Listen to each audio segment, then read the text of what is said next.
It's like it seems like he's regressing inside the ring. And, he's fighting all these British fighters and, like, it does nothing to his legacy. Whether it's Bivol, whether it's Munguia,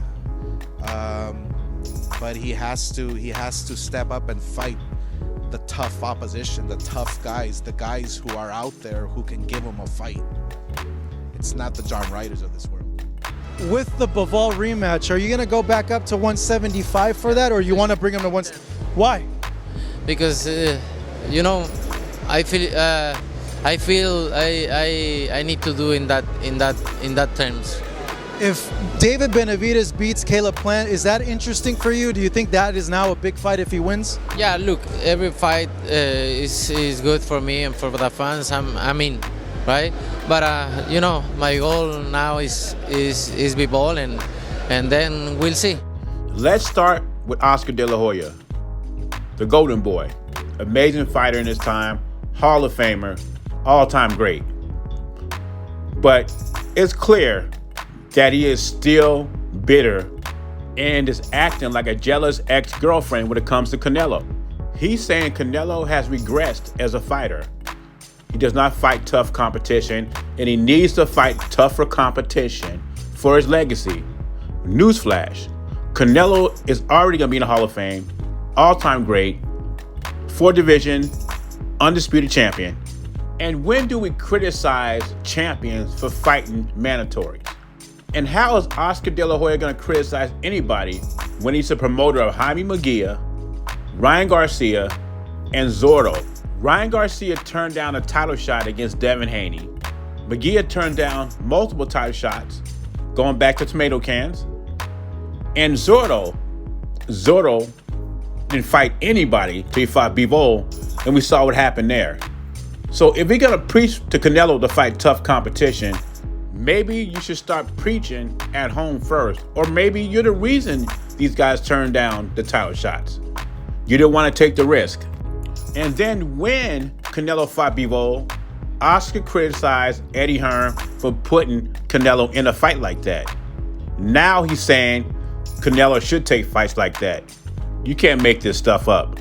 Which tells me Oscar will take any chance he gets to criticize Canelo because he's still mad that Canelo left him.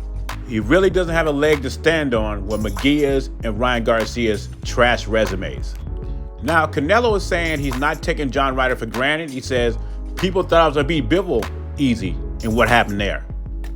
But he said if he gets past John Ryder, which I think John Ryder is a decent fighter, regardless of what anybody says, he wants Dimitri Bivol at 175. Oh, by the way, did I mention Ryan Garcia's best win was against a Brit, right?